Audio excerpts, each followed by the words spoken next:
Hi,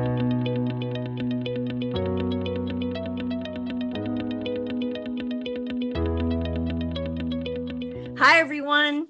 I hope this finds each of you so very well.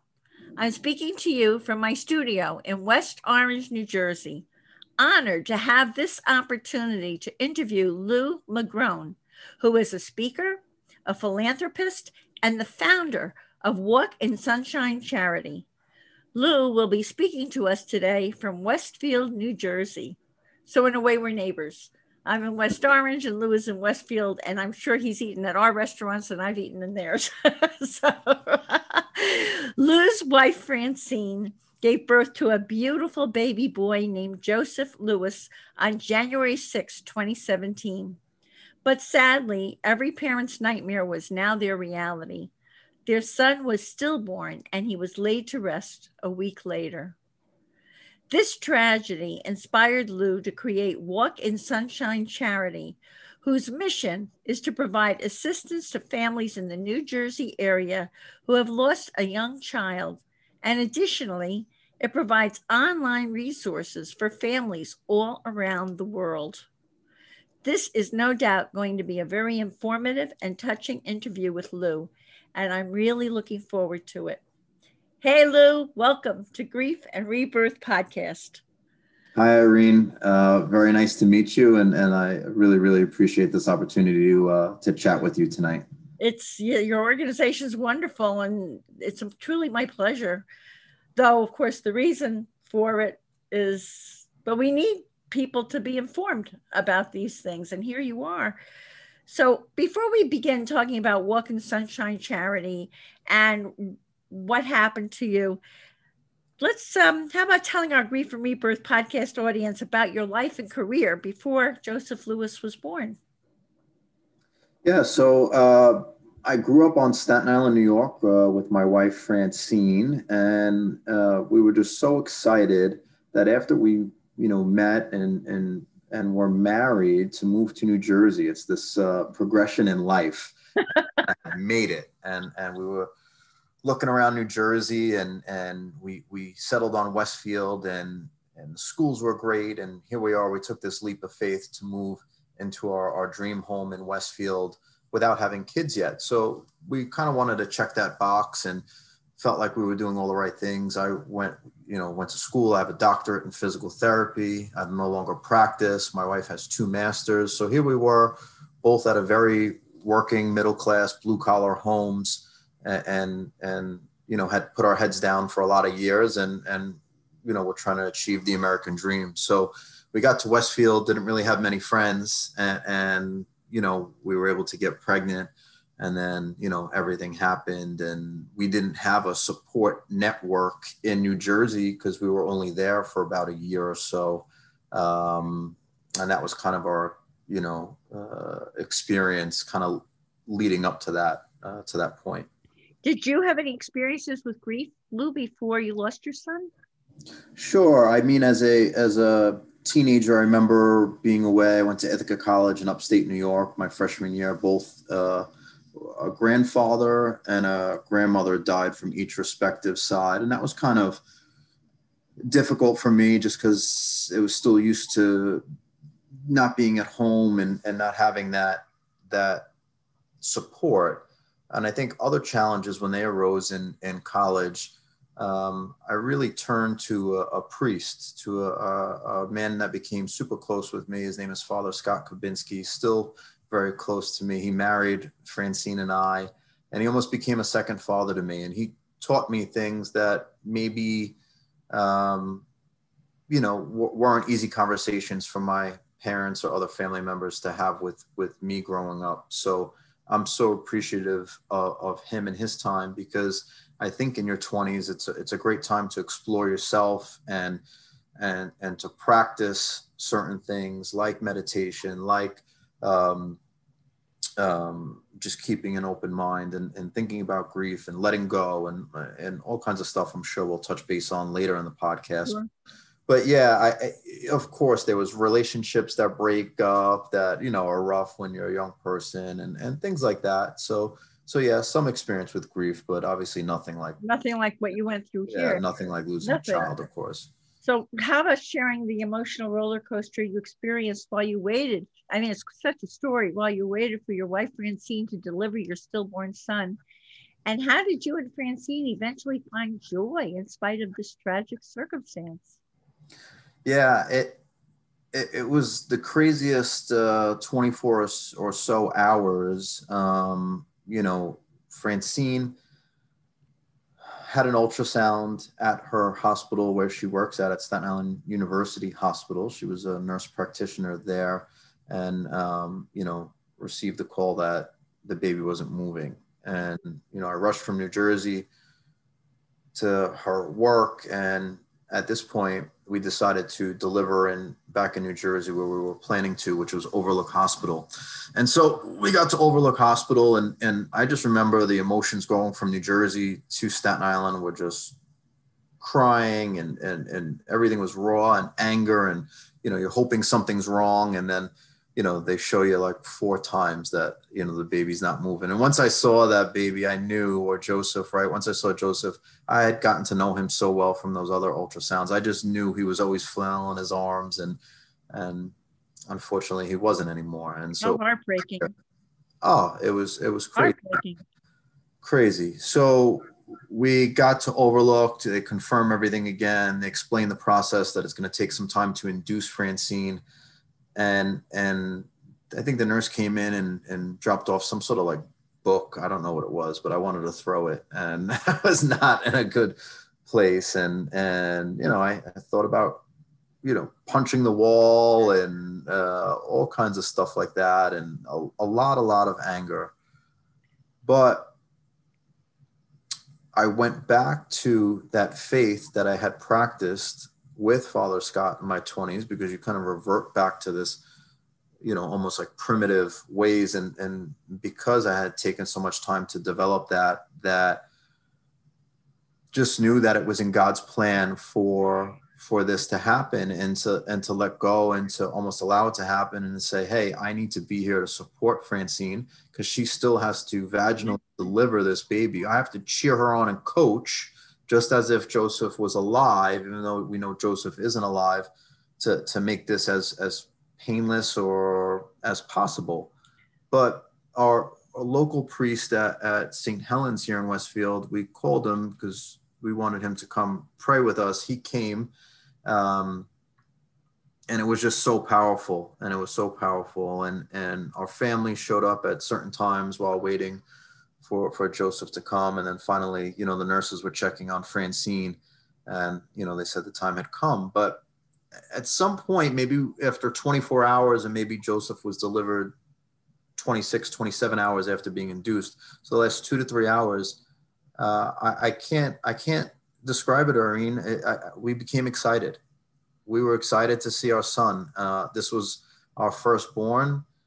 We knew him. We spoke to him. Francine played music for him. That was our son. And guess what? We were going to finally see what he looked like. And that was exciting. And it was crazy, and we cried, and joy and sadness. But I was so proud to see him. That was my son, and he had his name, it was Joseph, and it was just so amazing to hold him. And I wouldn't trade that time for the world. Those few minutes. Some stillborn parents do spend longer times with their child. We probably spent about 15 minutes, and they put a diaper on him, and they put a little beanie hat on him and dress him up. And those, I mean, so special, and we were so excited.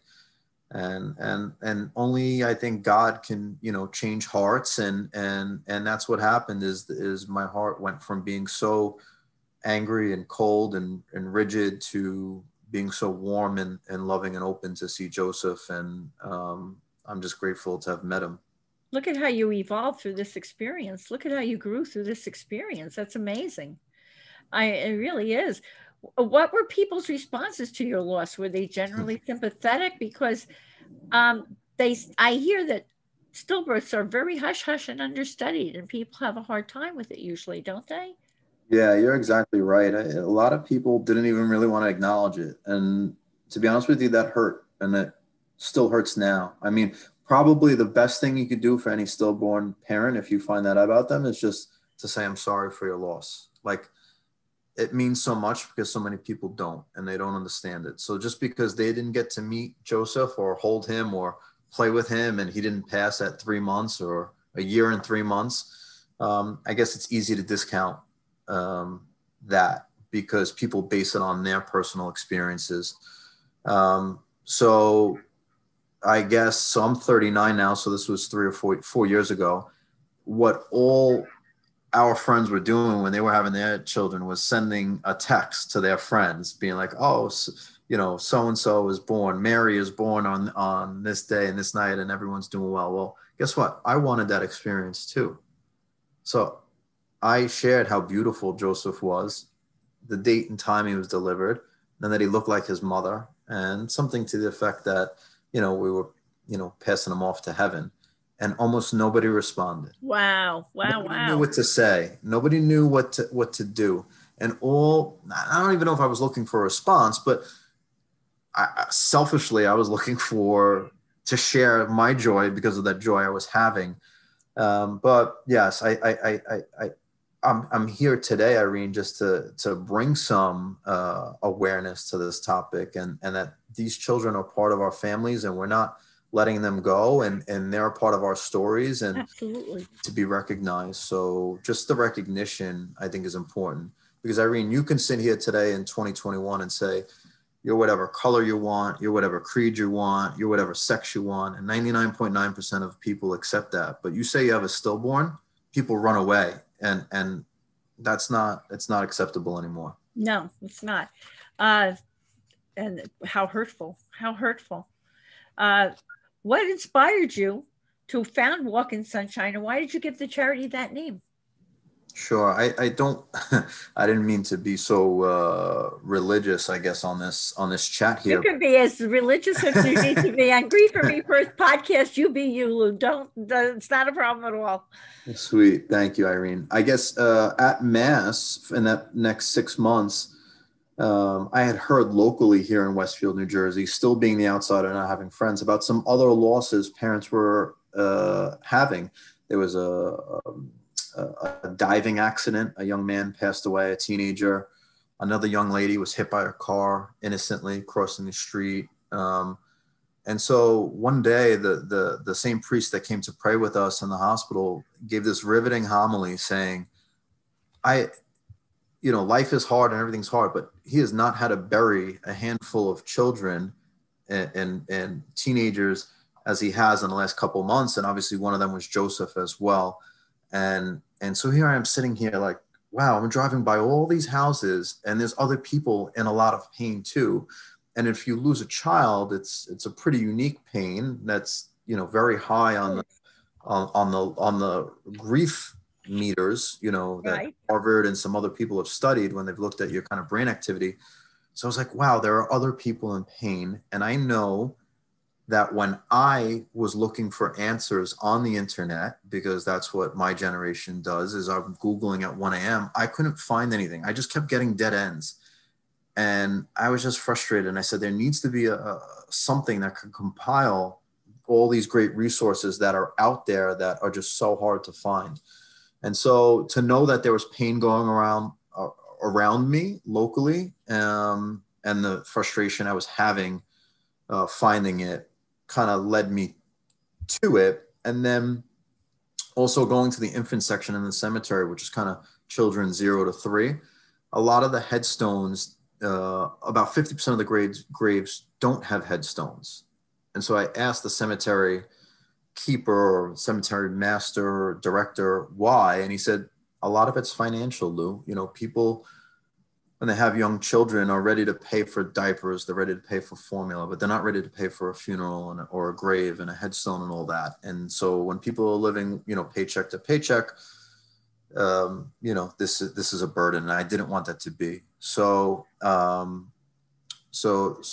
was one of the reasons I wanted to start Walk in Sunshine, and we chose the name from a psalm in the Bible that says, "May you always walk in sunshine," is how it opens, and it's about letting go, and about if there's no way that you could have cried any harder, or we would have saved you kind of deal. And it was just so fitting. All right, that is fitting. I'm really cool. glad I asked the question. That's wonderful, really. So on that note, if the God forbid, that's my Jewish part coming out, if the God forbid happens, what should a parent do to prepare for services and a final resting place for a deceased child? What are the steps? Who helps with that? Sure. So I think one of the important things for us was Joseph being our firstborn was we didn't know if there was something wrong with us as parents physically, and would we be able to have children after that. So when it's a stillborn or a child that passes at a very, very young age, I think it's called a perinatal pathologist. That was important to us. The state of New Jersey, where we live, Irene, to my knowledge, we have two. I believe one at Rutgers and one down south, kind of in one of the Philly suburbs. And then if the child is obviously 2 or 3 years old, maybe just a pediatric, forensic pathologist, if you need particular questions answered, because you kind of have to make that decision to do the autopsy piece before the services. But what's unique to stillborn loss is kind of the quote unquote final resting place. So since I've been out and about and started this charity and met so many families, it is such a unique, diverse way that you could choose to honor your child. So we know for adults, it's typically coffin or cremation, and mausoleum or in the ground per se, can be spoken for many, many people. With stillborns, you hear people that will get an urn and they will leave the ashes in the house, which other people do too. But I feel like it's a little bit more common with younger children or babies. And then also, I've even heard it's becoming popular for moms to get little lockets and putting some of the ashes in those lockets and carrying them around with them.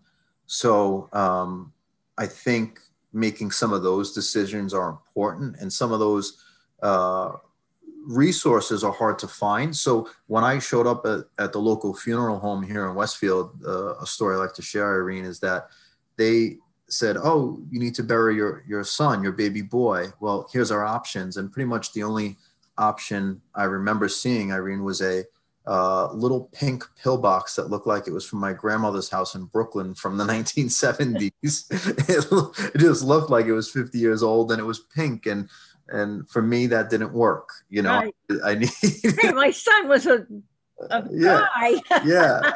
I need a baby blue thing here. And where can I find that? And so Walk in Sunshine, our website, walkinsunshinecharity.org, we have several different reputable online retailers that I've personally spoken to that kind of give you more of an option for the urn or for the super small coffins, because these local funeral homes are not in the business of burying children. Fortunately, they're in the business right, of but burying, they don't know, right? Yeah, people from 5 feet tall to 6 feet tall. Right. So I think finding the appropriate place to rest your loved one in is important too, and we have some of those resources on our website. That's great. So as far as the resources on your website and important questions and scenarios, is there anything else you want to highlight that people can go to your website? And I'm going to ask you about your memory wall, but are there other things that people might want to know to access on your site? Sure. I think the highlight is that we have a new podcast session, and Grief and Rebirth is on. But we have links to books, to blogs, to podcasts, to national organizations, to local charities here in New Jersey. We also, we have a special section for that. We also have links to in-person support groups that people can find. We have, one of my favorite links or sections we have is for like tchotchkes and little memories and little like things that are fit. That's so cool. Tchotchke. I understand tchotchke. Yes, so, exactly. Like, what kind of tchotchkes? Tchotchkes, for those of you who are not Italian or Jewish, a tchotchke is a little trinket or a little something. Yeah. So when I was looking for something when Joseph passed away, I just kept coming up on the same one angel. Google would bring me this one, and I just didn't like this angel. But now I've found, five, six, seven, eight websites that have all kinds of cooler, different, more unique tchotchkes. So this will save someone time. Right. I don't have to spend hours like I. Absolutely. They're grieving. They're like crazy and they need something. And there it is. Yeah. It's on your side. I have a few other resources to give you a Sure. little later on after our interview, because we have interviewed some amazing people on grief and rebirth. I'm already thinking of some people you might be interested in talking with. That'd be So great. yeah, and tell us about this memory wall. I was very touched by that when I saw that. Yeah, we gave the opportunity to some people, and some other people have written in, and when you kind of, I feel like it's like you join this really unique club when you lose a child, because all of a sudden you find out all these other people that have lost a child too, that maybe you didn't know their whole story, or you lost touch with, or whatever the case is. And so we decided to just give families the opportunity to just post about their child, a little one-liner, the details of the child, the name, the age that they passed, some dates that are important, and the town they came from, and it's been pretty well received. So, these children are important to us, and to be able to remember them in any way possible, I'm for supporting that. I think it's wonderful because in a way, you're saying that in a way, these children become invisible. And even the way people are so uncomfortable with a stillbirth, it would seem to me. I mean, you're making them not invisible. You're making them very present. They were there. They were on this, and they're on the site. I think it's wonderful. Um, you have a touching story about a dad you helped whose daughter had committed suicide. Could you share that with Yeah. us, Lou? Yeah. So, had found out about a young lady that had committed suicide, and Walk in Sunshine, we don't want to be just about stillbirths. We also have other links for addiction, pediatric cancer, sudden unexpected loss, which means like a tragic accident, um, suicide, addiction, pediatric cancer, unexpected loss, and stillbirth would be the ones that we have highlighted and have a lot of resources for. But when we're helping out financially, it's for children 20 weeks gestation till 18 years old. So we heard about this teenager that committed suicide, and was able to work with the funeral home, and physically drove there to drop off the check, to help pay for some of those services.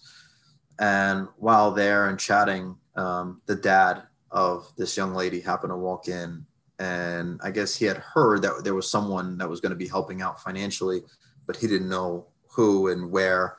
And he was just another proud dad. He was showing me pictures they were putting up of her, so her friends would later see it as they would process through. This was pre-COVID, and he was very proud of his daughter. Obviously, he knew he was, at a very rough day in his life. And at some point, just kind of took me aside and, thanked me. And, he ended up sharing that he had no job, and I had no, Oh my goodness. yeah, at the time. And there was other family hardship going on, and, pretty much everything was a mess. And this money that we were donating meant so much to them. And next thing you know, he was hugging me, and I guess I just kind of was like, whoa, maybe this is one of the reasons why, we started Walk in Sunshine is, we don't know who we're going to help and when, or where we're called to go, and whatnot. But this dad was just so grateful. And it's one of the highlights of being a co-founder of Walk in Sunshine, that my wife and I, that we have, was just, being there for that dad at that time. I think that's wonderful. It's a similar feeling that I get with grief and rebirth that you're having, because it's helping so many people. It's Yes. really a good feeling. Apart from offering resources to bereaved parents throughout the world, Walk in Sunshine is proud to offer financial donations to families in New Jersey who need support. Do you have plans to eventually expand the reach of the charity beyond the state of New Jersey? Irene, I think that's a great question. I would love to expand it as much as possible. I just need a little bit more time in the I day. know. I'm just curious because it's a wonderful cause. Yeah, and I'll be honest with you, the website and the amount, to your point that you just made, the website and how many people it touches, I'm able to, every Saturday night I get an email of how many unique visitors for the week to see someone in India, someone in Colombia Right. on this week, somebody in California.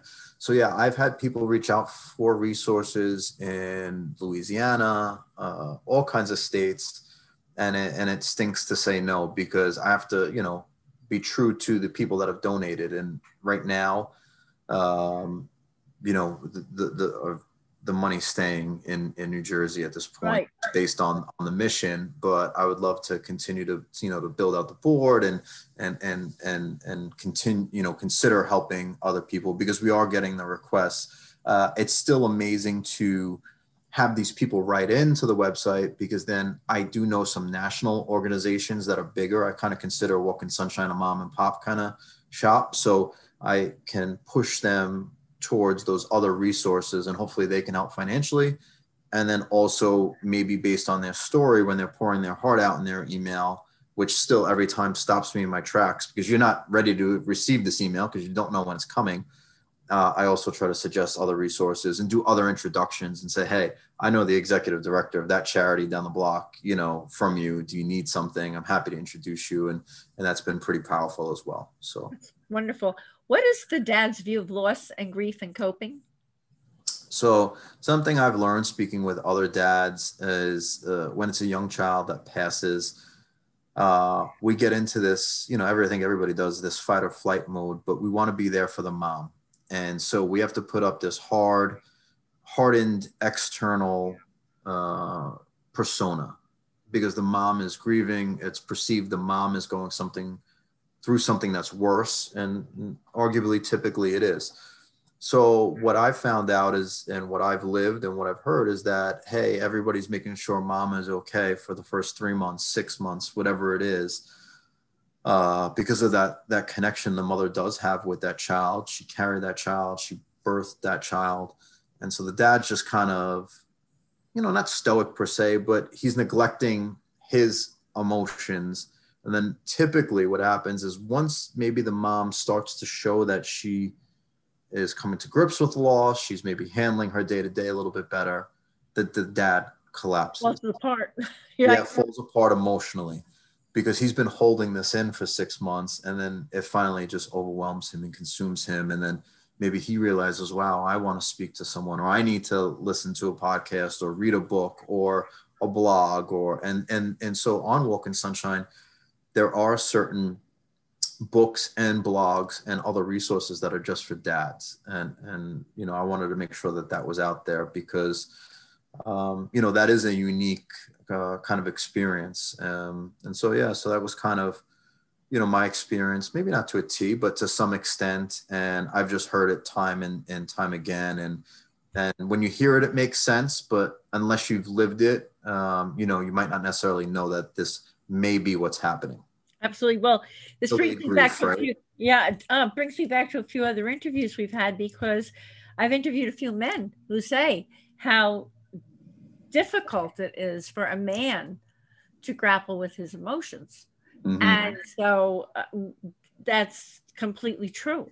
And what happens, and the fact that you're making it available to people that they can get help, and you're a terrific role model for that. I think it's great because guys really do struggle with that. And speaking of struggling, you say that coping starts at a young age. So explain why you're so motivated to speak to teenagers about loss, grief, and coping, and the ways you reach out to them and share some of the wisdom you've imparted to teens about those subjects. Yeah. Why are you so? I mean, I know you had your stillborn and your loss, but why the focus on teenagers also? Yeah, I think those teenage years are so formative and it's a great opportunity to practice when there's smaller losses going on. And I've just been blessed and this charity has opened so many doors and Irene, we get as heads of charities and things that are hopefully moving people, I get invited to so many the golf outings are coming back on, and the dinners, and I can't go to them all. But I've just always had a soft spot in my heart for the young people, and some people have found me, and I've spoken at some high schools. And what I've tried to let them know is that grief is happening, all the time around us. And there could be little griefs like not making the baseball team, breaking up with a relationship, a parent or a grandparent getting a disability. So maybe not this monster set of grief, but grief and things that it's okay for them to start to acknowledge and realize that this is a type of a loss, and that it's okay to be upset, because it has to start with the acknowledgement. And then, so we have to acknowledge the loss. Then we have to look at grief. And when I was in physical therapy school 20 years later, they taught us that grief was linear, and you went through denial and anger. Oh yeah, right. That's it's not true. Yes. And so now I think it's been proven out that grief is chaotic. And so I like to explain that to the younger demographic as well, that we're continuing to figure out this grief thing.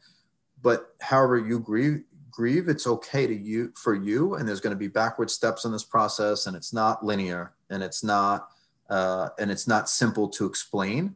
And then in terms of coping, because I think they are at such a formative part, they have to figure out, hey, when they're experiencing these griefs as a teenager in their 20s, what are you going to choose to do? Are you going to choose to get angry? Or are you going to choose to drink? Are you going to choose to take it out on other people? Or here are some other things. Is it, one young kid told me, he's like, when I'm upset, I like to just go in the shower and hot water and think. And it's so simple, but it's so true, right? Just wanted 20 minutes to have the hot water hitting you on the neck and gather yourself. Do you want to work out? Do you want to read a book?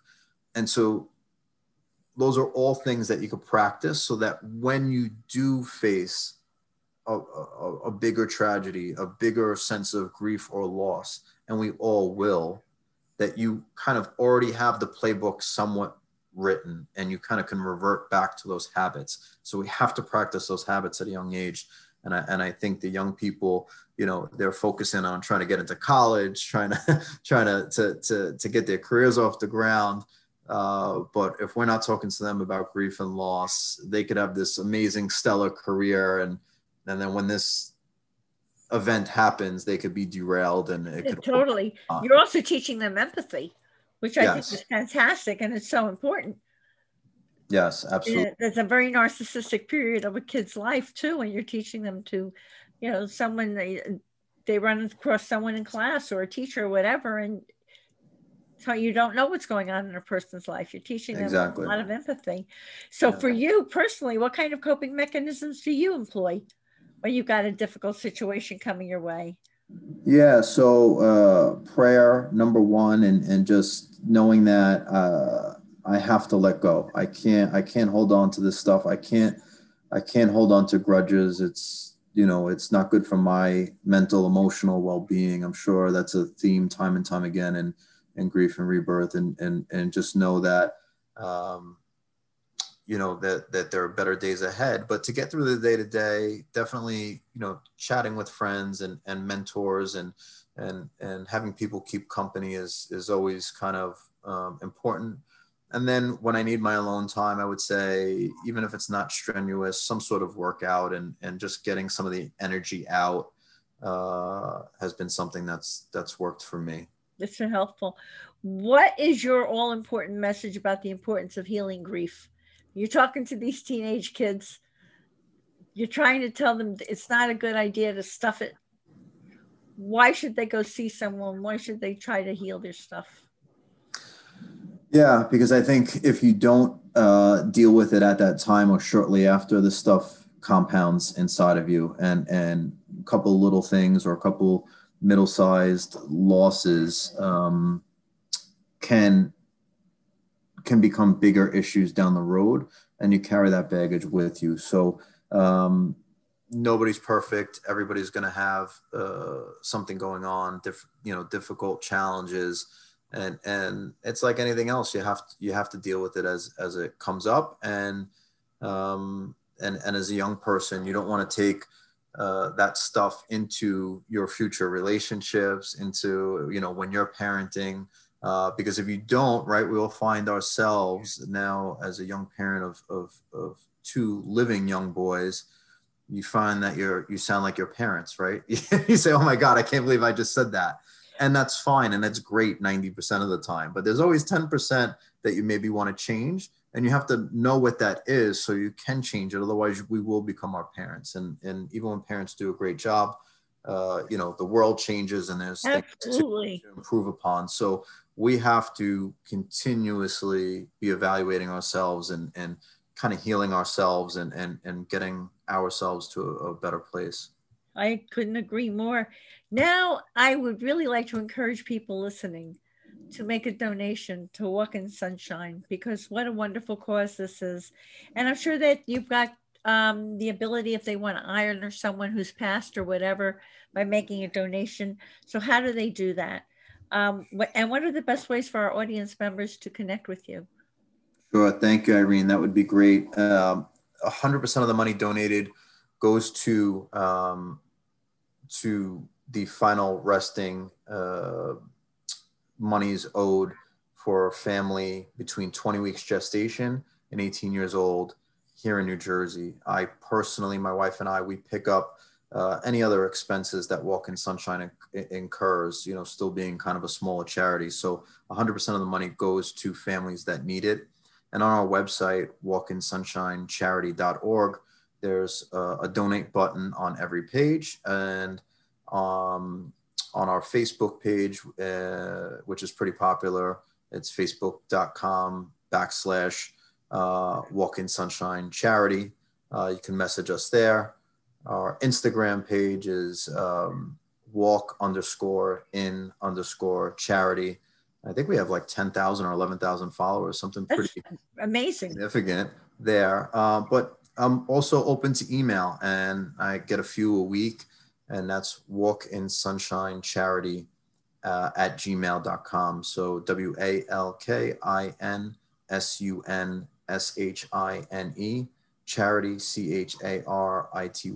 gmail.com. And I promise to get back to you within 24 hours and hopefully provide you some sort of resources that you may need if you're going through an unfortunate loss. Yeah, this is wonderful. If someone knows of someone going through this, Absolutely. they can refer them to you and your charity. And Lou, I know you've got two precious little boys and all of that. What is your tip for finding joy in life? Let go of the small things, and to try to find the little things each day that are free, that we're all blessed to experience. And I know it sounds corny or cheesy or whatever those words are, but the ability to, you know, as it's spring here in New Jersey while we're, you know, taping this, to hear the birds, to enjoy conversations, to have a nice cup of coffee and relax.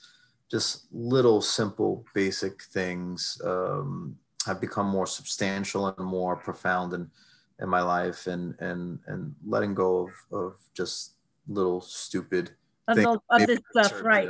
in the past, and if it's not really going to affect the greater scheme of things, then it's not really worth stressing about. We've got, Yeah. you know, too many families to help, and we've got other things going on that we need to spend our energy to do. So you know, what do they say? Keep it simple, stupid. Keep it simple. Don't stress the small Yeah, stuff and all that. yeah, all that stuff. So that's I think it's you know, basic, but it's important, and I think when you could get to that simplified level, it's been a blessing for me. Yeah, I can understand that.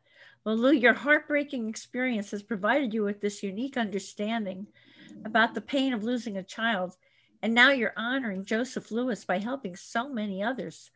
Bless you, Francine, and Walk in Sunshine Charity, and thank you from my heart for this inspiring, touching interview. And here's a loving reminder, everyone, that you can see the show notes and all Grief and Rebirth podcast episodes on ireneweinberg.com.